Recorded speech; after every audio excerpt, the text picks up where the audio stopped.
Good morning students. Today we study about Fayol's principle of management, जिसको fundamental principle of management भी कहा जाता है या फिर इसको एडमिनिस्ट्रेटिव प्रिंसिपल भी कहा जाता है। ओके, ये हेनरी फ्योल नाम के एक रिसर्चर थे मैनेजमेंट के, इन्होंने दिया था। ठीक है, तो इसलिए इसको हम लोग फ्योल्स प्रिंसिपल भी कहते हैं। ओके, तो let's start it with our first principle, that is division of work and specialization। Henry Fayol का कहना था कि work should B divided into A small unit and each unit of a work is called job. ठीक है, इन्होंने कहा कि work organisation में ढेर सारे वर्क हैं, हर वर्क को क्या किया जाए, डिवाइड कर दिया जाए और स्मॉल जॉब के फॉर्म में डिवाइड कर दिया जाए। उसके अलावा इन्होंने कहा कि ईच टास्क, ईच जॉब जो होंगे उसके लिए असाइन किया जाए किसको, एक स्पेशलिस्ट पर्सन को, जो उस वर्क को करने में सबसे ज़्यादा सक्षम हो, स्पेशलिस्ट हो, ऐसे पर्सन को लाया जाए। साथ में इन्होंने थर्ड पॉइंट क्या कहा, specialisation is the most sufficient way to use human effort. Human के एफर्ट को अगर हमें अच्छे तरीके से यूज़ करना है, फुल यूटिलाइज्ड करना है ह्यूमन एफर्ट को, तो हमें किस पे वर्क करना चाहिए, स्पेशलाइजेशन पे वर्क करना चाहिए। ओके, तो specialisation according to the interest of a person, in according to the interest of employ, work should be given to that employ और पर्सन। ओके, ऐसा इनका कहना था। एग्जाम्पल समझे तो जैसे कोई बहुत बड़ा डिपार्टमेंट होता है, तो बहुत बड़ा ऑर्गेनाइजेशन होता है, तो ऑर्गेनाइजेशन में हम सेपरेट डिपार्टमेंट बना दे, एचआर अलग, फाइनेंस अलग, मार्केटिंग अलग, ठीक है, सेल्स डिपार्टमेंट अलग, परचेज डिपार्टमेंट अलग, ऐसे करके बना दें और हर एक अलग डिपार्टमेंट के लिए एक स्पेशलिस्ट पर्सन रखें। ऐसा किसका कहना था, हेनरी फ्योल का। समझ में आ गया, division of work and specialisation, work को डिवाइड करना है और एक स्पेशलिस्ट पर्सन को असाइन करना है to perform that particular activity. Okay, next point क्या है हमारा, अथॉरिटी एंड रिस्पॉन्सिबिलिटी। अथॉरिटी क्या होता है आप लोग जानते हैं, कभी पढ़ा है अथॉरिटी? अथॉरिटी होता है राइट टू गिव ऑर्डर। ठीक है, authority means right to give order and obtained obedience. Okay, बताया गया कि अथॉरिटी क्या है, जब हम किसी को ऑर्डर देते हैं, ठीक है, जब हमारे पास ऐसी अथॉरिटी, ऐसा पावर होता है कि हम ऑर्डर दे सकते हैं, उसको हम लोग अथॉरिटी कहते हैं। Now the word responsibility, responsibility का क्या मतलब होता है, तो responsibility means obligation to perform a job assign on time. मतलब जो वर्क आपको मिला है वो ऑन टाइम परफॉर्म कर सके, ये किसी भी पर्सन की रिस्पॉन्सिबिलिटी हो सकती है।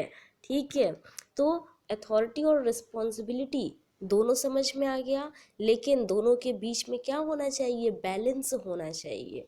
क्या होना चाहिए, there should be a balance between authority as well as responsibility. अगर किसी पर्सन को अथॉरिटी मिल जाए, अथॉरिटी दे दी जाए और रिस्पॉन्सिबिलिटी ना दी जाए, then he can misuse the authority, he can misuse the power that he get to perform a activity। अगर रिस्पॉन्सिबिलिटी नहीं मिली, अथॉरिटी मिली है, तो लोग अथॉरिटी का मिसयूज़ कर सकते हैं। एज वेल एज अगर किसी पर्सन को ठीक वैसे ही रिस्पॉन्सिबिलिटी मिल जाए लेकिन अथॉरिटी ना मिले, फिर क्या होगा, अगर रिस्पॉन्सिबिलिटी है और अथॉरिटी नहीं है, तो आप उस एक्टिविटी को प्रॉपर तरीके से परफॉर्म नहीं कर सकते हैं। इसको एक एग्जांपल से समझेंगे तो और अच्छे से समझ में आएगा। जैसे प्रोडक्शन डिपार्टमेंट को कहा जाए कि आप प्रोडक्शन इंक्रीज़ कर दीजिए, ऐसा उनको टारगेट दिया जाए। ओके, उनको रिस्पॉन्सिबिलिटी मिल गई to increase the production, increase करना है क्या चीज़, प्रोडक्शन को इंक्रीज करना है, ऐसी उनको रिस्पॉन्सिबिलिटी मिल गई। लेकिन इनको अथॉरिटी नहीं मिली है, अथॉरिटी नहीं मिली कि आप रॉ मटेरियल का डिमांड करेंगे। अगर ये अथॉरिटी नहीं है तो क्या टारगेट अचीव हो सकता है, रिस्पॉन्सिबिलिटी प्रॉपर तरीके से निभाई जा सकती है? नो। इसलिए बोला गया there should always balance between authority and responsibility, authority और रिस्पॉन्सिबिलिटी के बीच में क्या बैलेंस होना चाहिए।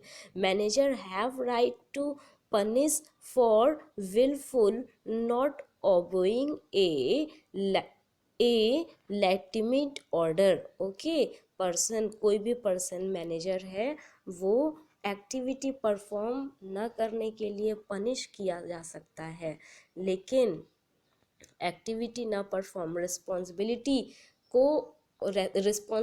अगर अच्छे से ना हो पाए तो उसे पनिश किया जा सकता है, लेकिन अगर उसे अथॉरिटी ना दी जाए तो फिर रिस्पॉन्सिबिलिटीज़ के लिए उसे कभी लाइबल नहीं किया जा सकता है। Okay, now our next principle that is discipline. Discipline क्या होता है?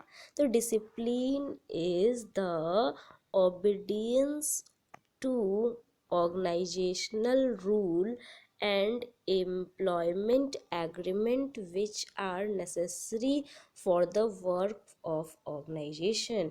मतलब किसी भी वर्किंग ऑर्गेनाइजेशन में डिसिप्लिन का क्या मतलब है? तो डिसिप्लिन एक ऐसा एग्रीमेंट है जो ऑर्गेनाइजेशनल रूल्स के बारे में बताता है। ओके, कोई भी ऑर्गेनाइजेशन है वहाँ पे क्या होगा, ऑर्गेनाइजेशनल रूल होगा, एम्प्लॉयमेंट एग्रीमेंट होंगे जो हमें working condition of the organisation के बारे में बताते हैं। ओके, तो डिसिप्लिन, डिसिप्लिन क्या है? Discipline it is a agreement of the employees, okay, in which organizational rule is written over there, good superior at all levels। लेकिन डिसिप्लिन क्या है, हमारे सुपीरियर्स को, हम discipline each and every level of management के लिए ज़रूरी है, और साथ में डिसिप्लिन अगर ऑर्गेनाइजेशन में ना हो तो फिर हमारा ऑर्गेनाइजेशन प्रॉपर तरीके से रन नहीं हो सकता है। ओके, नेक्स्ट पॉइंट हमारा है, नेक्स्ट प्रिंसिपल हमारा क्या है, यूनिटी ऑफ कमांड। क्या है? Unity of command. Unity of command, the word command, command का क्या मतलब हो गया? कमांड का मतलब हो गया there should be only one boss. मतलब जो कमांड ऑर्डर जो मिलेगा वो कैसा होना चाहिए, वन बॉस के थ्रू ऑर्डर मिलना चाहिए। ठीक है, subordinate should not receive instruction more than one person. जो एम्प्लॉय होगा, जो सबॉर्डिनेट होगा उसको एक से अधिक पर्सन के थ्रू कमांड नहीं मिलना चाहिए। ऑर्डर क्या होना चाहिए, सिंगल पर्सन के थ्रू। इंस्ट्रक्शंस जो होंगे वो क्या होंगे, सिंगल पर्सन के थ्रू ही पर पर्सन को मिलना चाहिए। ठीक है, अगर एक से अधिक लोग एक ही एम्प्लॉय को ऑर्डर देंगे फिर क्या होगा, एम्प्लॉय कंफ्यूज हो जाएगा, वो एक्टिविटी ना परफॉर्म करके वो सिर्फ और सिर्फ कंफ्यूजन में ही रहेगा कि कौन सा वाला वर्क करना है और कौन सा नहीं करना है। ओके, इसलिए क्या बताया गया कि there should always unity of command, मतलब सबॉर्डिनेट्स के लिए बॉस एक होना चाहिए। एक एग्जाम्पल से समझते हैं, जैसे यहाँ पे मैनेजर 1 है और यहाँ कौन है, मैनेजर 2 है। ओके, यहाँ पे कुछ एम्प्लॉयज़ हैं, एक दो तीन। अगर ये 3 एम्प्लॉयज़ हैं, इनको ऑर्डर यहाँ से मिल रहा है, M1 से मिल रहा है। ओके, एक एम्प्लॉय यहाँ है, इसको ऑर्डर M2 से मिल रहा है। ठीक है, ये ऐसे और ऐसे, यहाँ पे 1 2 3 फोर, यहाँ पे फोर वर्कर्स हैं हमारे। अब देखिए जो फर्स्ट वर्कर है उसको M1 मतलब पहले मैनेजर से कमांड मिल रहा है, वो वर्क जो कमांड इसको मिलेगा वो वर्क सक्सेसफुली परफॉर्म कर सकता है। लेकिन अगर टू टू और थ्री टू और थ्री की बात करें तो इनको दोनों मैनेजर्स के थ्रू इंस्ट्रक्शंस मिल रहे हैं, कमांड मिल रहा है, तो ये वर्क परफॉर्म करने के बजाय क्या होंगे, कंफ्यूज हो जाएंगे कि which work should be perform by them और नॉट। ओके, तो हो सकता है ये सारे काम करें या कोई काम ना करें। ठीक है, तो इसलिए बताया गया कि हमेशा कमांड क्या होना चाहिए, वन। देखिए यहाँ पे ये जो फोर्थ पर्सन है, फोर्थ को भी M2 सिर्फ और सिर्फ सिंगल मैनेजर के थ्रू कमांड मिल रहा है, तो वन और फोर अपने वर्क को प्रॉपरली परफॉर्म करेंगे। लेकिन बीच में जो दो है एम्प्लॉय, कौन, टू और थ्री, ये M1 और M2 दोनों से इनको इंस्ट्रक्शंस मिल रहे हैं, तो हो सकता है ये कोई भी एक्टिविटी परफॉर्म ना करें। ओके, समझ में आ गया। नेक्स्ट हमारा क्या है, नेक्स्ट हमारा प्रिंसिपल है, principle number 5, that is unity of direction. Direction या डायरेक्शन का क्या मतलब हो गया, तो बताया गया there should be one plan for a group activity having similar objectives. मतलब डायरेक्शन मतलब कि इनको बताया गया कि all the effort of a group, एक ग्रुप में जितने भी लोग वर्क परफॉर्म कर रहे हैं वो एक्टिविटी परफॉर्म करेंगे सिमिलर ऑब्जेक्टिव के थ्रू। ठीक है, मतलब एक एक ग्रुप में जितने भी नंबर ऑफ वर्कर्स होंगे, नंबर ऑफ पीपल होंगे, उन सभी का ऑब्जेक्टिव क्या होना चाहिए, सिमिलर, एक जैसा होना चाहिए, ऐसा बताया गया। Okay, unity of action and coordination, इनके में एक्शन और कोऑर्डिनेशन दोनों एक साथ होना चाहिए, तभी वो क्या होंगे, यूनिटी ऑफ डायरेक्शन के थ्रू वर्क कर सकते हैं। ओके, नेक्स्ट पॉइंट हमारा है subordination of individual interest to general interest. Individual नाम से ही समझ में आ रहा है, सबऑर्डिनेशन। ठीक है, जो सबऑर्डिनेट होंगे उनका जो इंटरेस्ट होगा वो कैसा होना चाहिए, इंडिविजुअल, खुद के इंटरेस्ट की जगह पे जनरल इंटरेस्ट मतलब कॉमन इंटरेस्ट की तरफ उनका ध्यान होना चाहिए। इसमें लिखा है the interest of organisation should take priority over the interest of any one individual employee. मतलब कोई भी एम्प्लॉई होगा तो वो सिर्फ और सिर्फ अपना गोल, अपना टारगेट, अपना इंटरेस्ट ध्यान में न रखते हुए वो पूरे के पूरे ऑर्गेनाइजेशन के गोल को ध्यान में रखते हुए वर्क करेगा। नेक्स्ट पॉइंट हमारा क्या है, रिमुनरेशन ऑफ एम्प्लॉयज़। एम्प्लॉयज़ का रिमुनरेशन कैसा होना चाहिए, तो बताया गया रिमुनरेशन का मतलब समझ में है क्या होता है, तो remuneration is the return, remuneration is the return that will get that is given by a manager as a salary. Okay, remuneration क्या है, remuneration paid to employees should fair, remuneration जो होना चाहिए वो कैसा होना चाहिए, should be fair, reasonable and satisfactory and rewarding of the efforts. मतलब जो वर्कर्स हमारा एफर्ट के साथ में, जिस एफर्ट के साथ वर्क परफॉर्म कर रहे हैं उसी एफर्ट के रिगार्डिंग उनको एक रिजनेबल और फेयर रिटर्न देना ही हमारा मेन पर्पस होना चाहिए। ओके, रिमुनरेशन एक हेल्दी इन्वायरमेंट क्रिएट करता है ऑर्गेनाइजेशन में। ठीक है, तो रिमुनरेशन कैसा होना चाहिए, एम्प्लॉयज़ के वर्क के अकॉर्डिंग होना चाहिए, मतलब जिस टाइप से वो वर्क परफॉर्म कर रहे हैं उसको उनको उसी हिसाब से रिमुनरेशन मिलना चाहिए। नेक्स्ट क्या बताया गया, सेंट्रलाइजेशन एंड डिसेंट्रलाइजेशन। सेंट्रलाइजेशन का मतलब क्या होता है, तो सेंट्रलाइजेशन का मतलब होता है अथॉरिटी इज सेंट्रलाइज्ड, मतलब सेंटर, बीच में अथॉरिटी हो, मतलब when the authority is in few hand or to the top level of management, उसे हम लोग सेंट्रलाइजेशन कहते हैं।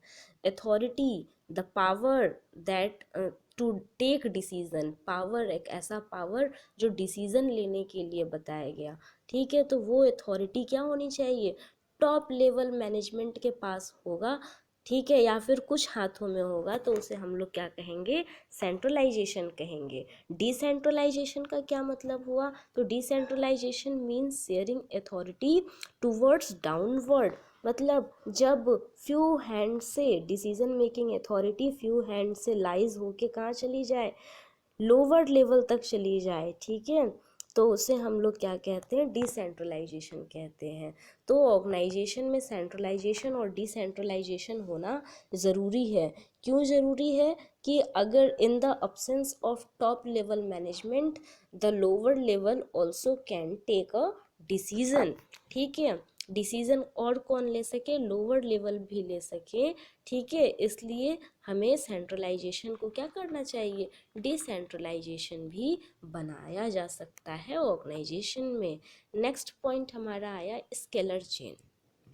स्केलर चेन क्या है, स्केलर चेन, ठीक है, तो स्केलर चेन क्या है, formal line of authority from highest to the lower rank is known as scalar chain.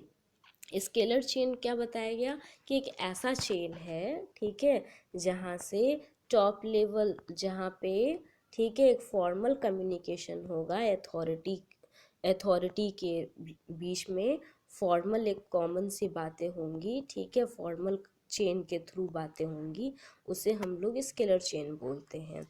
मानते हैं यहाँ पे ए से बॉस है, ठीक है, यहाँ पे कुछ एम्प्लॉयज़ हैं हमारे, कुछ एम्प्लॉयज़ हैं हमारे, ओके। जब भी कोई कम्युनिकेशन होगा तो A to B to C to D, इस तरीके से कम्युनिकेशन होगा। एज इट इज़ इस चेन में भी ऐसे ही कम्युनिकेशन होंगे। लेकिन अगर हम बात करें कि क्या two line, there is a two separate line of the department, then in a scalar chain, then Henry Fowles say that the same level of a person can talk each other through the shortcut, and that shortcut is called gangplank।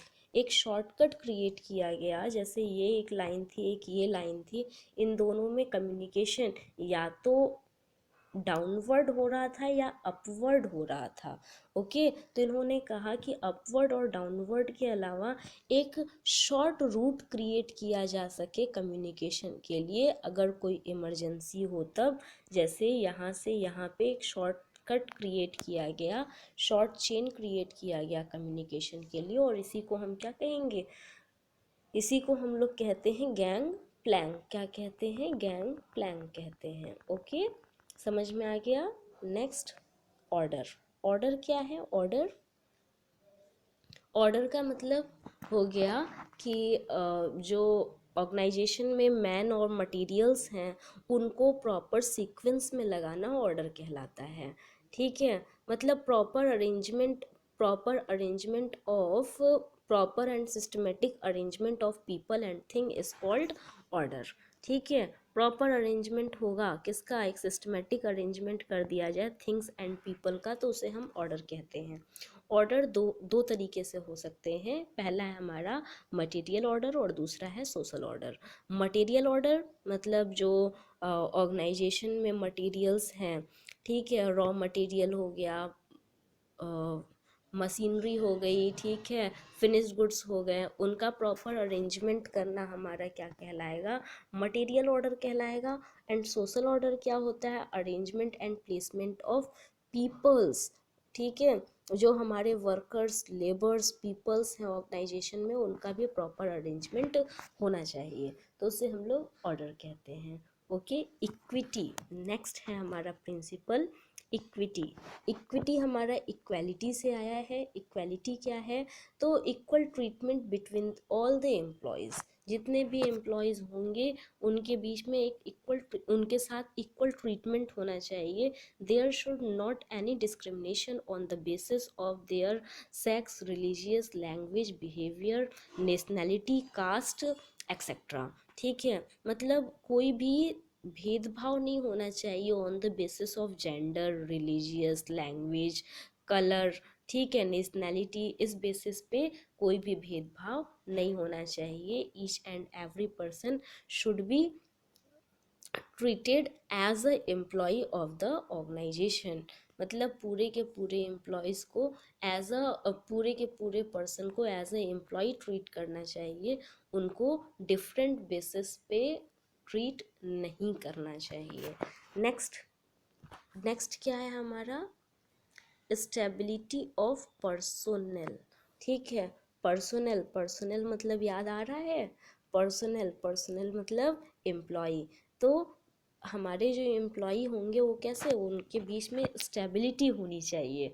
कैसी stability होनी चाहिए, तो it create team spirit and a sense of belongingness among worker with ultimately increase the quality as well as quantity of work. मतलब stability, अगर एक ही team हमारा long time तक वर्क करेगा तो एम्प्लॉयज़ क्या होंगे, प्रॉपर सिलेक्टेड होंगे, एक्सपीरियंस्ड होंगे, रिम्यूनर high cost of quality work कर सकते हैं, ठीक है, बेटर अंडरस्टैंडिंग हो सकती है बिटवीन द पर्सनल। इसलिए पर्सनल को क्या बोला गया कि वो लॉन्ग टाइम ड्यूरेशन तक ऑर्गेनाइजेशन में वर्क करें। इसलिए उन पर्सनल को क्या करना है, स्टेबल करना है हमें, कि लॉन्ग टाइम तक ऑर्गेनाइजेशन में वर्क होता रहे। क्यों, क्योंकि सेम पर्सन लॉन्ग टाइम तक वर्क करते हैं एम्प्लॉयज़, तो वो टीम स्पिरिट क्रिएट करते हैं।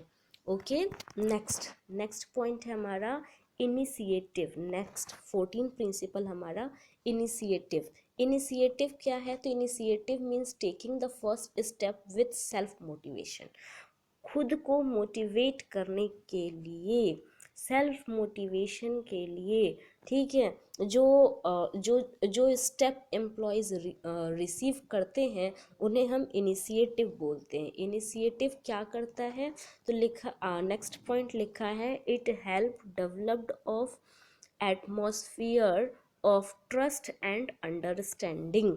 ओके, एम्प्लॉयज़ के बीच में ट्रस्ट क्रिएट करना, अंडरस्टैंडिंग क्रिएट करना हमारे इनिशिएटिव का वर्क होता है।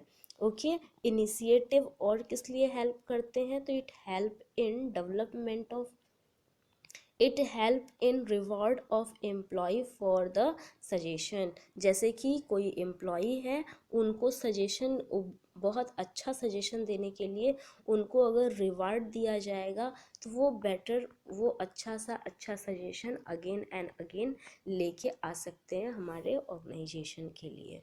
ओके, नेक्स्ट, नेक्स्ट हमारा 14 प्रिंसिपल, लास्ट प्रिंसिपल क्या है, स्प्रेड दी क्रॉप्स, ठीक है, स्प्रेड दी क्रॉप्स।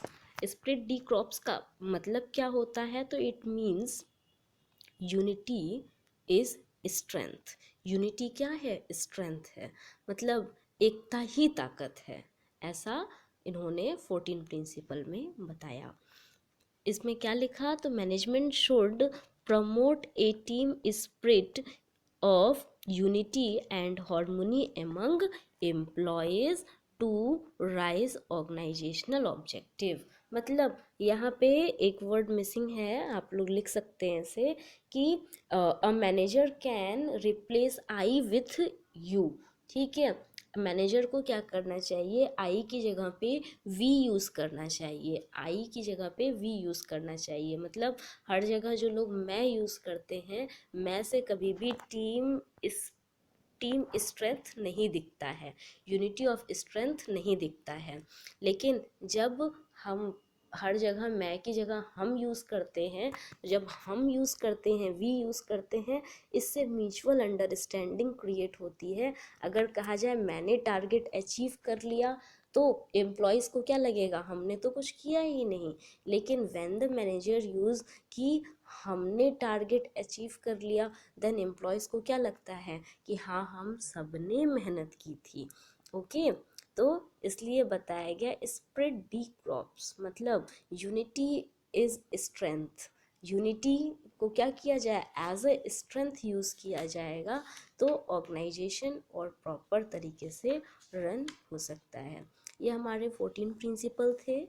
अच्छे से ध्यान से आप लोग पढ़िए, सुनिए, समझिए। Thank you.